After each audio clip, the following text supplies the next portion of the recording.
Okay, it's Wednesday morning, really cold out here with an interview because throughout the winter we're going to be taking some big trees down. And a big part of the tree, most of the trees that we're taking down, well, pretty much all of them, we found that there's a little bit damage to the trees.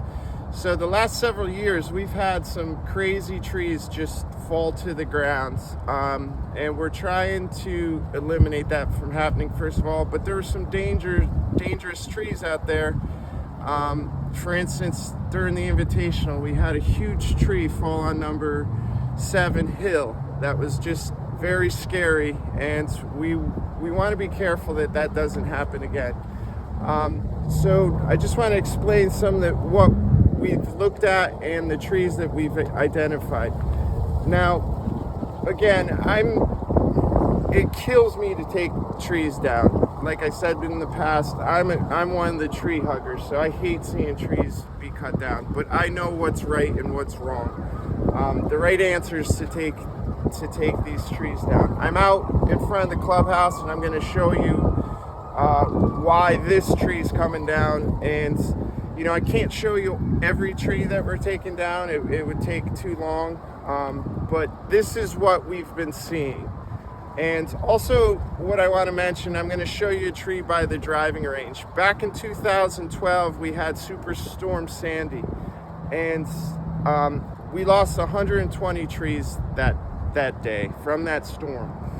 And I had to have an arborist come out who was his name was Alan Fenner, and he's actually a world-renowned arborist. He worked for Davey Tree at the time. He would travel the country, give presentations. He was also a professor up at Boston University. Very knowledgeable person.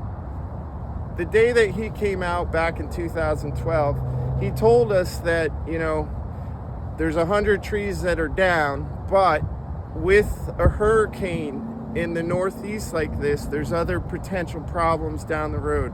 And he did mention that a dozen to 15 years after 2012, we might start seeing some of these trees have some weird problems.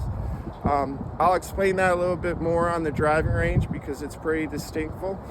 But here's one example I want to show you up in front of the clubhouse. So this is the front circle, obviously, that we're at. Again, this is another area that we want to clean up eventually. We have no irrigation in this front circle, so it's impossible to grow grass when you have no irrigation. But also, it's hard to grow grass around here because of the trees. But we're going to try to solve that problem now. So this tree up at the clubhouse, I noticed this last year. What happens is, and I described this in the past, that any tree, we're out here talking about our trees and how beautiful our trees are, but we don't have a real lot of nice trees.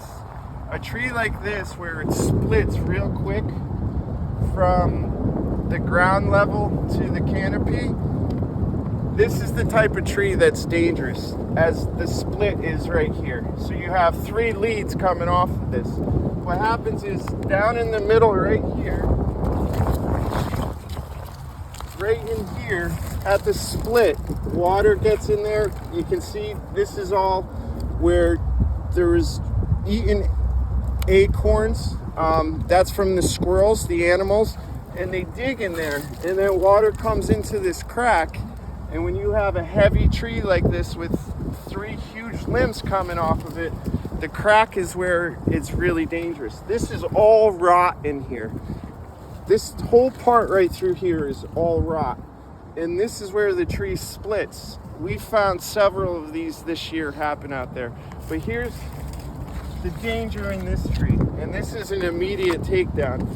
Last year in the summer, I noticed it bleeding right through here. You could see the crack in this. This tree is already very dangerous. So it's gonna split right here. One end will go that way and another end that way. We do not want that up by the clubhouse. Again, this is why I said that unless you have a straight up tree like that one over there, where it goes straight, you have less potential for damage. Now, at those Ys up there, that's where your leads are heavy, and there is potential for problems. But this is an immediate removal tree. It's just waiting to split. What we notice also, and what Alan Fenner described to us, in August, July and August, when we get those heavy thunderstorms and it's real humid, the leaves take up a lot of moisture, and because of the humidity, that moisture never leaves. So that's when the tree gets extremely heavy, and that's why they split in August. That's why you see limbs fall in August, is because of the weight of the tree from the leaves. So we're trying to be proactive here. The board has done a great job in identifying this and keeping on top of it as best as you can. You'll never be able to determine every tree out there, but we got a good list right now, and it's part of the reason, we're removing all these. It is the reason we're removing all these trees.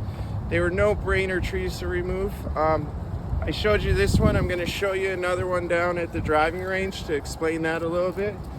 But as you can see, this is crack just happened in August. So this is new, but it doesn't have much left. It will split within the next couple of years, so it's got to be removed. Same thing over here. This tree here, it's leaning so much. All that weight on that tree. If we had a real humid day, this is another tree that could be uprooted. Plus, these roots are very, with the pavement and the building over there, these roots are constricted, so you could have root issues through here. Again, I know that up here we want to try and keep these trees, but it's going to look better. We'll be able to get this front circle looking better. It's a pretty big project to put irrigation in here and strengthen our curb appeal, but it's a project that we can now do when you don't have these trees. Plus, it's going to clean up the whole parking lot up here, and it has to get done. So I want to show you that tree. We'll go down the driving range and try to show you another one. Thanks.